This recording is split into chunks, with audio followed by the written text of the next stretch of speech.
Kita harus lihat bahwa proses pembuat kebijakan bantuan sosial itu sudah dibahas bersama antara pemerintah dengan DPR, dalam konteks ini kami di Komisi 8 DPR. Termasuk juga soal El Nino ini sudah diputuskan sejak bulan September yang lalu. Kalau ini katakan pelaksanaan tambahan bansos ada Januari, Maret yang sekarang ini ya, ini belum pernah dibahas Pak antara pemerintah dan DPR. Untuk penambahan bansos ini Pak, bansos ini juga akan patut kita pertanyakan sumber anggarannya dari mana ini. Itu Anda bisa tanya kepada Kementerian Keuangan karena itu bersumber dari BABUN Pak. Lah justru kita tanyakan Kementerian Keuangan, sisa anggaran lebih itu membayar gaji bukan bansos. Karena itu maka tadi saya tanyakan tugas Bung Masinton tanyakan kepada Menteri Keuangan sebagai mitra Anda. Iya, tetapi sebagai sebuah kebijakan soal BLT El Nino ini telah dibahas bersama antara kami di Komisi 8 dengan pihak pemerintah. Dalam konteks ini adalah Kementerian Sosial. Iya, untuk bulan Januari dan Maret ini bansos yang disampaikan secara ugal-ugalan dan masif ini menggunakan anggaran apa? Gitu loh. Itu yang saya sampaikan tadi. Itu namanya BABUN ya. Di dalam sistem keuangan negara itu. Kang Aceh, kalau saya lihat, kalau tadi argumennya adalah BLT El Nino, itu udah lewat. Jadi argumentasi itu lemah, tidak bisa dibuat jadi landasannya. Di beberapa negara juga mengalami dari El Nino itu sudah lewat tersebut, Pak. Jadi kalau mau dibagikan harusnya bulan Juli, September tahun lalu. Itu baru dampak yang terasa. Kalau sekarang itu adalah dampak karena survei tidak naik-naik, tidak sesuai dengan keinginan. Itu mungkin yang menjadi alasannya. Jadi begini Pak Aceh, boleh pemerintah punya kewenangan untuk mengajukan tambahan, tapi harus disampaikan kepada DPR pembahasannya. Dan itu tidak disampaikan ya? Iya, jika DPR tidak menyetujui dan enggan membahasnya, itu dilaksanakan dan dilaporkan kepada pemerintah. Ini berdasarkan undang-undang APBN. Kita kan harus ikut kebijakan itu. Kalau tanpa ada mata anggarannya, itu tidak mungkin bisa dikeluarkan.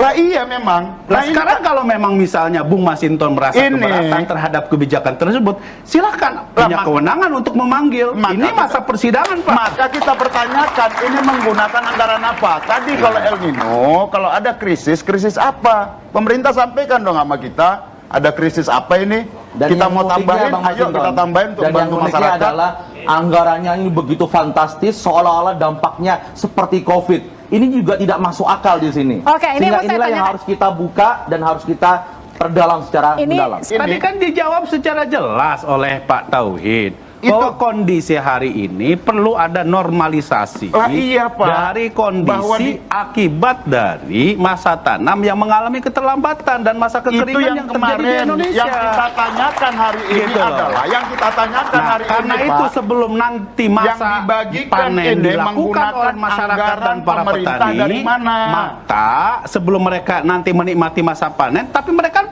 perlu yang namanya makanan. Itu karena yang itu dibantu. Ini gitu yang namanya politisasi Pak. Sekarang hari ini, bulan Januari ini, Januari, Maret, ya, sampai Januari dan Maret nanti pembagian bansos ini. Sekarang saya mau tanya sama Pak Masinton nih. Dari mana Pak? Pak Masinton tahu dalam undang-undang kapan masa tanam dan masa panen?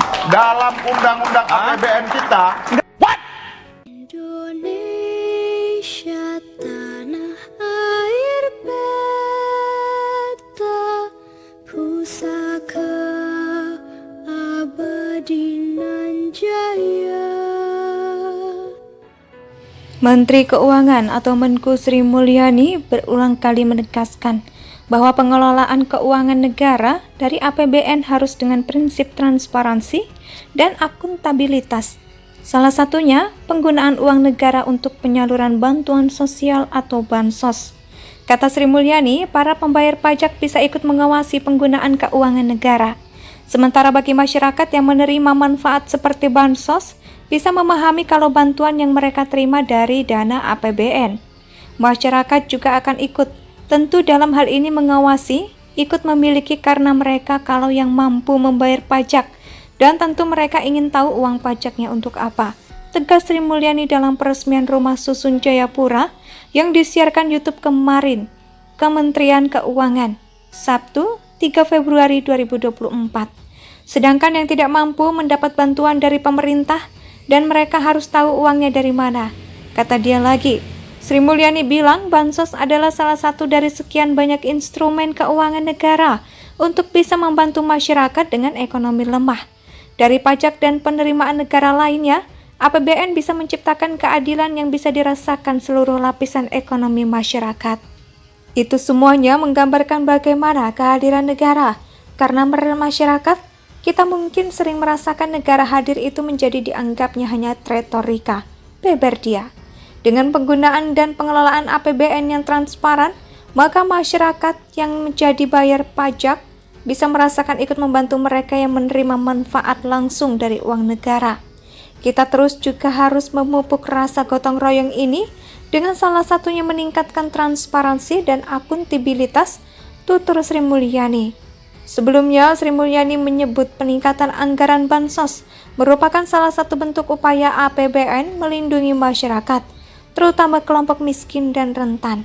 Berbagai paket kebijakan diluncurkan pada triwulan 6 2023 guna menjaga daya beli masyarakat, kata Sri Mulyani saat konferensi pers Komite Stabilitas Sistem Keuangan di Jakarta, dikutip dari Antara. Menteri Keuangan atau Menku Sri Mulyani berulang kali menegaskan bahwa pengelolaan keuangan negara dari APBN harus dengan prinsip transparansi dan akuntabilitas. Salah satunya, penggunaan uang negara untuk penyaluran bantuan sosial atau bansos. Kata Sri Mulyani, para pembayar pajak bisa ikut mengawasi penggunaan keuangan negara. Sementara bagi masyarakat yang menerima manfaat seperti bansos, bisa memahami kalau bantuan yang mereka terima dari dana APBN.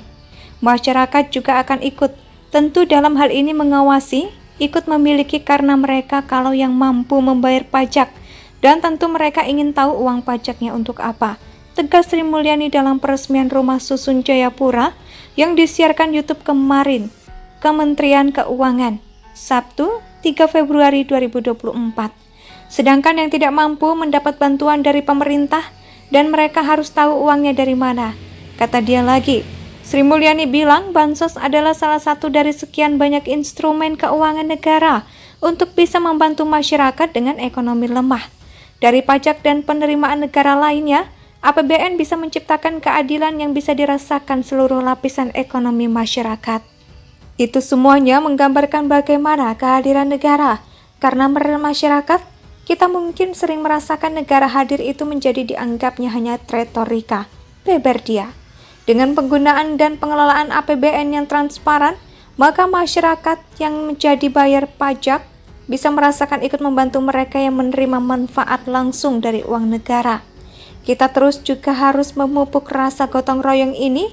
Indonesia sejak dulu kala tetap dipuja-puja bangsa.